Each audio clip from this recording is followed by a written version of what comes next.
Ba-da-ba-ba-ba. Thanks for watching News 12 on your side. Parker's Kitchen is my new daily coffee stop. Gourmet beans are freshly ground for every cup. Get your own cup of great tasting, freshly brewed coffee at Parker's Kitchen. Live from Augusta, you're watching News 12 live at 5. Good evening, I'm Meredith Anderson. It has been a rainy and cold day outside. Not exactly the best day at all. Let's go right to our first alert chief meteorologist, Riley Hale. And Riley, a lot of us have sinus issues right now, and this is not making it any better. It is not fun out there for us, Meredith. Just such big temperature changes over. All right, thanks for that, Riley. We are learning more about exposure to fentanyl at Greenbrier High School. The Columbia County Sheriff's Office confirmed a white substance found at the school yesterday was in fact fentanyl.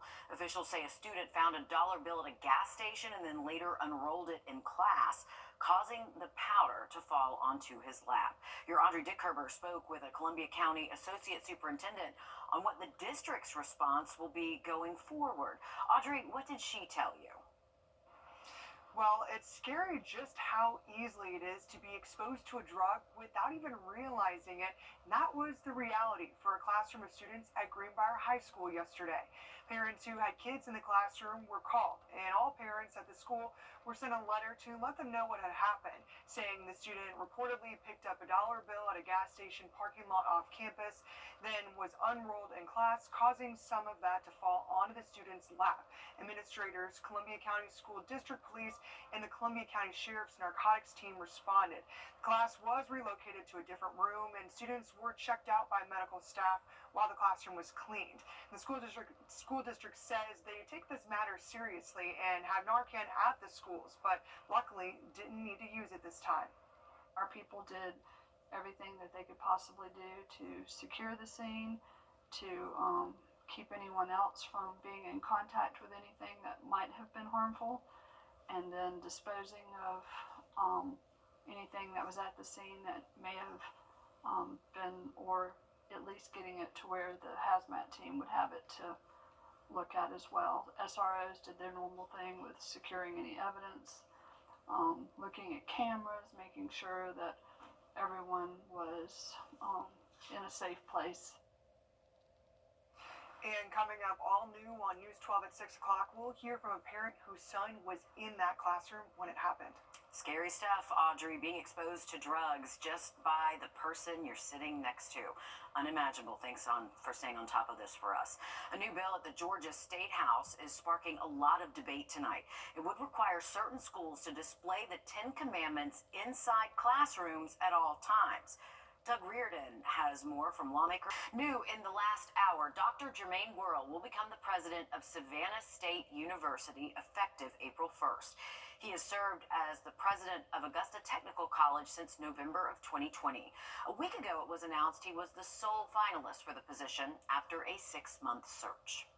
South Carolina lawmakers are trying to fight the rise of AI-generated child sexual abuse materials. The National Centers for Missing and Exploited Children says more offenders are using AI to create sexually explicit images of children. So far in South Carolina, though, no laws have been passed to address it yet. Some people may say, well, it is just a picture, and that's an artificially created person. I think if you're relying on those images to get by, so to speak, how long can you last with just fake images before you need to move on to the real thing? South Carolina is one of 13 states that have not passed laws against AI-generated child sexual abuse material.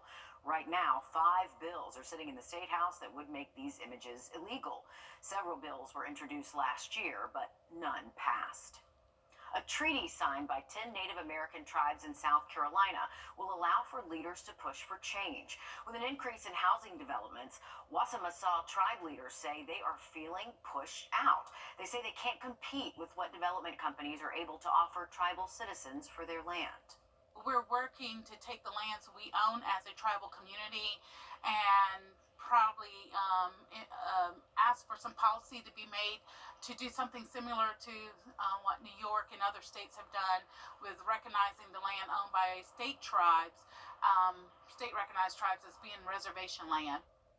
Tribe leaders say the alliance could be the first in the country and might even inspire other states to follow suit. Collins says her tribe members will still visit sacred sites, but new developments are blocking more and more from them being accessible. In just under 30 minutes, the city of Aiken will host an open house about zoning and subdivision regulation changes. Leaders say it's to modernize its standards with the goal of making the entire process more user-friendly. This impacts new development design, housing options, parking, and more. It will be in the municipal building lobby from 5:30 to 7:30. Owning a home, it's a milestone achievement in someone's life. We'll look at how some people were denied home ownership, though. Coming up, Riley. Well, we have the wedge in place again on Wednesday. A big temperature divide across the area. Northern counties stay in the 40s, but some of our southern counties potentially could hit the 70s. We'll talk about a tricky forecast coming up. Time and Temp, brought to you by your First Alert weather team. Introducing the First Alert Radar Network. With up to 10 times the resolution of other local radars and technology that can pinpoint right down to your street. First just got faster. Patio. A South Carolina woman in need of surgery reached out to social media for help. We'll look at the response she's getting after this. First Alert Radar, powered by Jim Hudson Automotive Group. The 3-for-1, limited to only the finest in men's clothing. A South Carolina community is coming together to help one woman after her social media post went viral.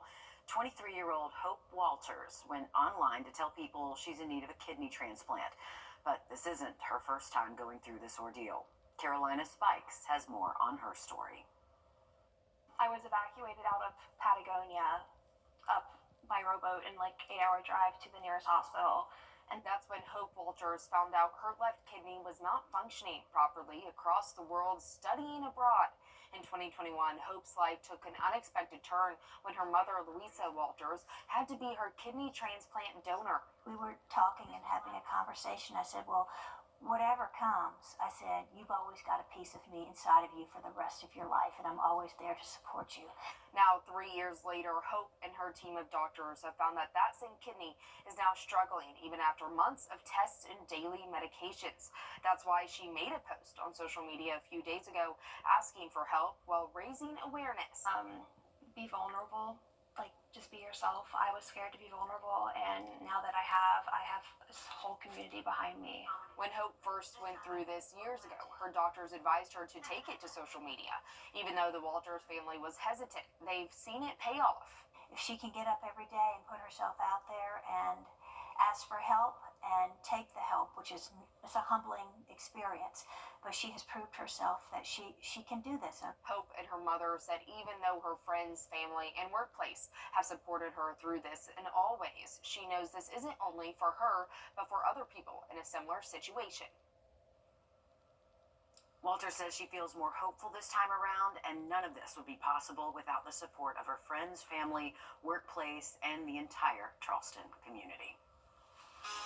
One woman is continuing to give back to her community. We'll show you why she says there's no age limit when it comes to helping others. Riley? Well, our high temperatures are going to remain chilly this week, but low temperatures will stay above freezing through the weekend. But next week, winter does make a return. Lows near freezing by next Monday and Tuesday. Now, look at that forecast for you just after the break.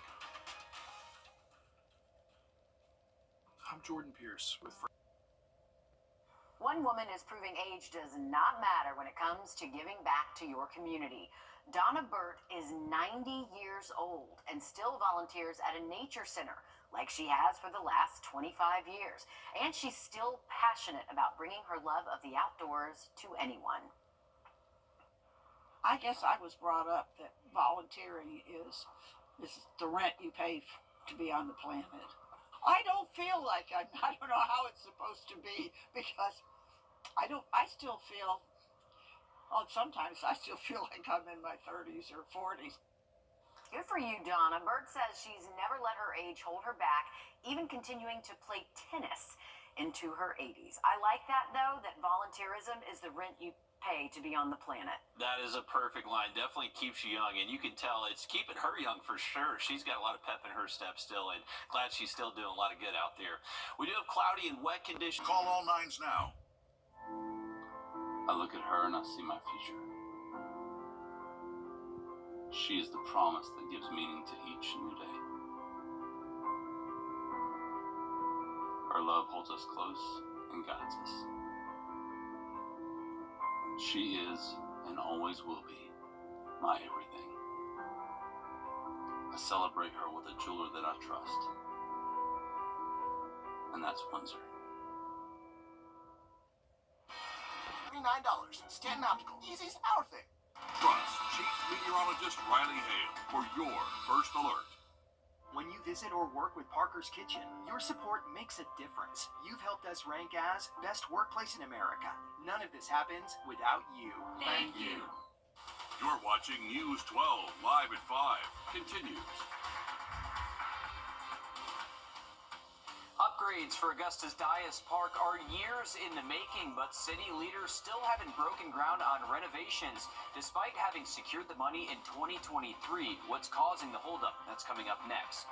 Good evening, and thanks for joining us here live at 5. I'm Will Rio. And I'm Meredith Anderson. We'll have that story and more for you in just a few minutes, but first, we're checking in with your first alert Chief Meteorologist Riley Hale, because Riley, Thursday in just about 10 minutes. All right, thank you, Riley. It's been more than a year since leaders promised more than $6 million of SPLOST funding for Dias Park. Right now, all the park has to offer is a playground, an empty pool, and a rundown community center. Augusta leaders admitted that improvements wouldn't happen overnight, but 14 months later, neighbors say it's time to get this project moving. Your Sydney Hood joins us live at 5 from Dias Park now. Sydney, current holdup for Dias Park improvements involve the old community center and whether it should be demolished or preserved. And Historic Augusta and Augusta Epic submitted an unsolicited proposal to restore this old fire station back into a community center. But if you'll follow me right here, you'll notice right here the locks on these doors. The doors to this old community center have been locked for quite some time now, going back to pre-COVID. It led some commissioners today to go as far as calling this building a, quote, death trap because of the condition it's in right now, which is why they rejected that proposal to restore this old community center. Now, some of the neighbors around Dias Park, they are also tired of looking at this building, but not just because of the condition. They just want improvements made to the park many of them grew up going to. There's still a playground for kids to play on, but like you mentioned, that swimming pool does not have any water in it, and this community center has been standing here untouched. Commissioners say the talks about improving Dias Park have gone back to 2004, and the neighbors around here, they're getting tired of waiting right now. We can't be a community with an empty building right there and the judicial center right down the street, locking people up. It's too much investing into this area. I can walk right there downtown and all the money being spent downtown, but then what about Laney Walker? Coming up on News 12 at 6 o'clock, how neighbors are begging for improvements to this park and how they are waiting for talk to finally turn into action. It is an eyesore in a lot of places. Thanks for that, Sydney. The father of the accused Appalachia High School shooter just granted bond. Now, that decision came down just within the last 2 hours. A judge granting Colin Gray a $500,000 bond. They barred him, too, from contacting witnesses in the case. Gray is the father of 14-year-old Colt Gray, who allegedly opened fire at the high school, killing 4 people and injuring 9 others. Gray is accused of giving his son Colt the AR-style rifle allegedly used during the shooting and is charged with 2 counts of second-degree murder. In the courtroom today, loved ones of the victims in the shooting shared how this tragedy has affected their families and why Gray shouldn't get bond. You took her volleyball playing away from her. You took her childhood away from her. She's only 14, now 15. Why should your son and you have freedom when she has none? I'm not here for vengeance, but to seek justice for my daughter, Taylor Young. Now, Gray's defense attorneys argued he should get bond because he didn't pose a threat to anyone and wasn't a risk of fleeing the area. Points prosecutors disagreed with. South Carolina Congresswoman Nancy Mace accusing her ex-fiance of physically abusing her, recording sex acts with her and others without their consent, and conspiring with business associates in acts of rape and sexual misconduct. Now, this happened during a nearly hour-long speech on the U.S. House floor last night. The purpose of my speech tonight is to make sure these women will never be forgotten, and the men who hurt them will never be allowed to get away with it or hide again. Mace mentioned 4 men as being involved, including her former fiancé, Patrick Bryant. SLED confirmed it has an active investigation into Bryant. Now, he released a statement shortly after the speech saying that he denies the allegations and will cooperate fully with any necessary legal processes to clear his name. There are no records of charges against the other 3 men. Mace said she was speaking out because her home state's top prosecutor, Attorney General Alan Wilson, did not take action even after she alerted investigators. Mace accused Wilson of deliberate delays in investigating and did not indict any of the men after being provided with videos and photo evidence. Wilson's spokesperson released a lengthy statement Monday night calling Mace's allegations against Wilson categorically false. In part, the statement says that Mace is either misunderstanding or mischaracterizing Wilson's role as Attorney General, and that he's not heard anything from any law enforcement or prosecution agencies about her claims. It goes on to say that Mace and Wilson have been at several events together in the last 6 months, and she also has Wilson's cell phone number. And the statement ends by saying that Wilson has built his career on protecting the most vulnerable in South Carolina, and any other statement is false and politically motivated. New tonight, the Richmond County Sheriff's Office wants you to keep an eye out for this man. Take a good look. This is 49-year-old Charles Curry. He was last seen on the 3rd around 10:30 p.m. on Deansbridge Road at Gordon Highway. He was wearing a black shirt and red plaid pajama pants. If you have any information, if you might have seen him, please call the Richmond County Sheriff's Office. The Medical University of South Carolina is the first in the entire state to get its hands on all new forms of laser eye treatment. Now, this is to help patients with an eye disease called glaucoma, which is the leading cause of irreversible blindness. If found early enough, it can be treated and managed. Current treatments for glaucoma can be uncomfortable, and they use a series of gels and contacts that can leave patients with blurry vision after an appointment. But now the medical university says there's a new treatment called DSLT. With it, nothing directly touches the patient's eye, and it boosts safety. They just need to be looking at the laser, and the laser does everything for you. So it's safer and more comfortable for the patient and also for the operator, the surgeon, because all we have to do is make sure that it is well focused and just press the button. MUSC leaders say the treatment will be available as soon as March at their Lowcountry Hospital. Well, still ahead, a new South Carolina program is bringing welding classes to prison inmates, and it benefits you, the taxpayer. We'll explain how coming up after a short break. Riley? And temperatures are going to stay chilly again Wednesday for us here around I-20 anywhere north, and then potentially seeing some storms show up Thursday morning. Lots to talk about in that forecast next. Time and Temp, brought to you by your First Alert weather team. Introducing the First Alert Radar Network. With up to 10 times the resolution of other local radars and technology that can pinpoint right down to your street. First just got faster. Please join me for a live educational webinar where I'll break down every aspect of Medicare. I promise you'll walk away feeling confident and prepared to take the next step on your Medicare journey. It's free to join, and you can sign up right on our website, RU64.com. They're loud and freezing by next Monday. All right, thanks for that, Riley. South Carolina has the lowest recidivism rate in the country, but there's a difference between staying out of prison and thriving after prison. As Anna Harris shows us, one correctional institution is trying something new to help inmates get on-the-job experience while still behind bars. Mark by Mark and Spark by Spark. The Lieber Correctional Institute's new pilot program is leading inmates to land the job. We're setting them up for success and not failure. This pilot program has master welders teaching inmates how to weld hands-on and bring them in the classroom for instructional time to teach them things like how to develop a blueprint. They're not just gaining welding skills, but through our master welders, they're gaining life skills and having different types of conversations that it's making it a holistic program for them.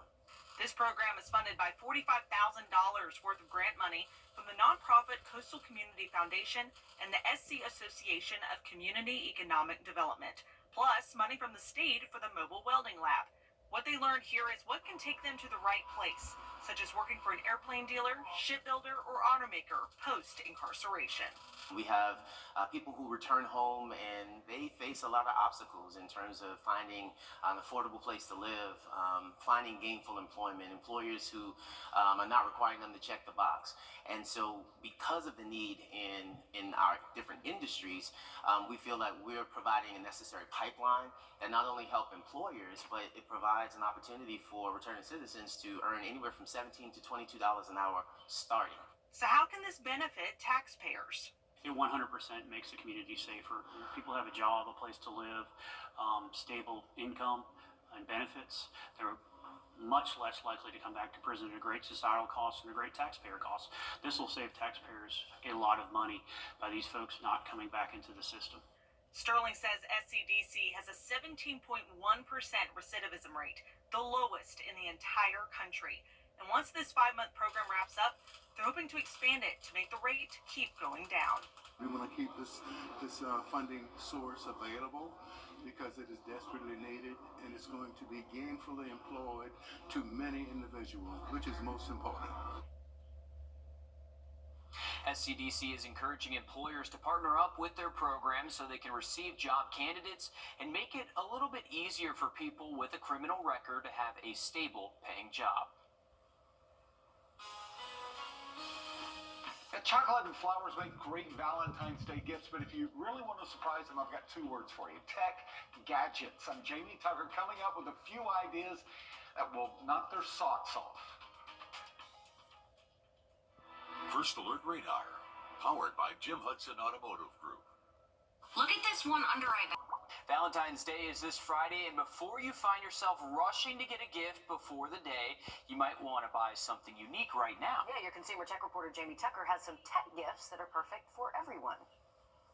And noise-canceling earbuds are great, but not for everything. Like if you're biking or jogging, walking, you want to be able to hear the world and the cars around you. The Shocks 2 open-fit earbuds don't go into your ear. They rest just outside so you can hear things around you. They use air conduction to send the sound into your ears. And they're really good at staying quiet to everyone else. The sound is surprisingly good, if not great. A smartphone case isn't that romantic, but one of the more unique gifts I've seen this year is the Clicks keyboard case. It is a full keyboard with physical buttons, yeah, like an old BlackBerry. It takes some getting used to, but it is pretty cool, and since there's no keyboard on your phone, there's a lot more screen space. They might enjoy a cool corner light for the office. The Govee floor lamp adds a splash of color. Choose your hue, themes, and even motion to match the beats of music. You can control it with the app or Alexa or Google.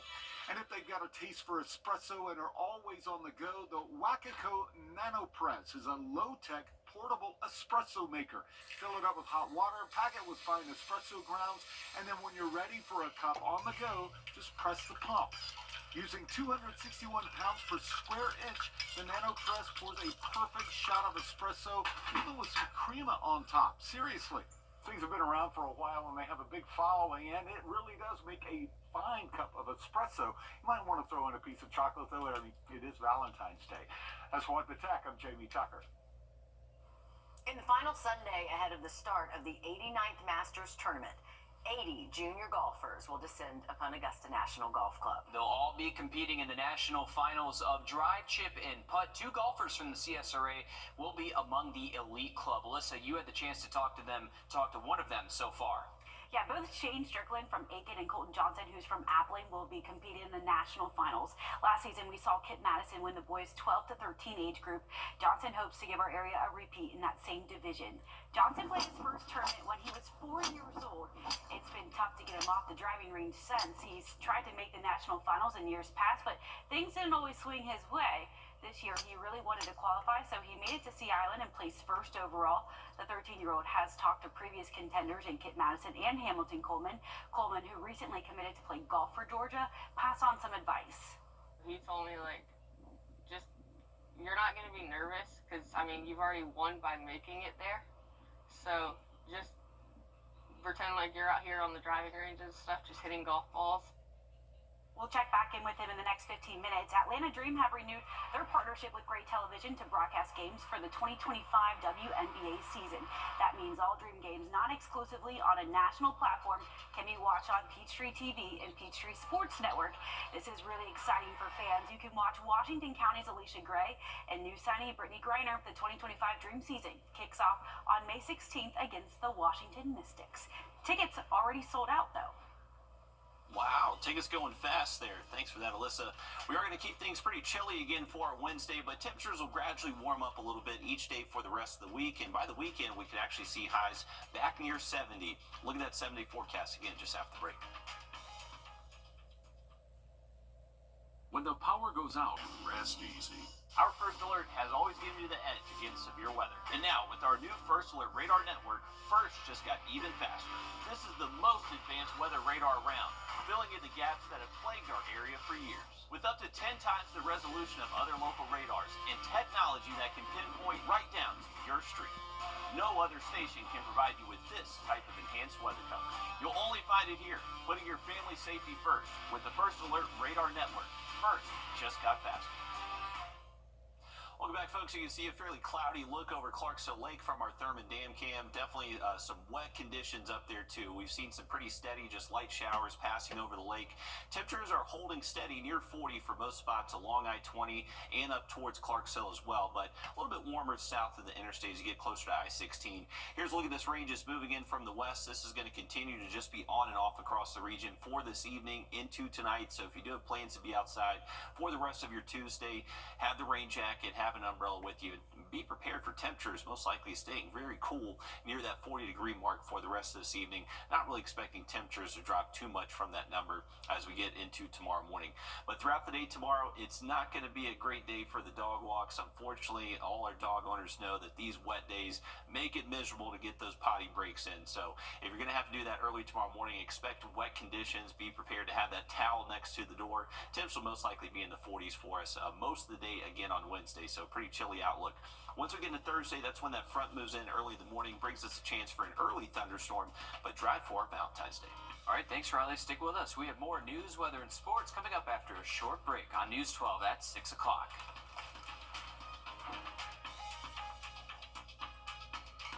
Not you. It's not me.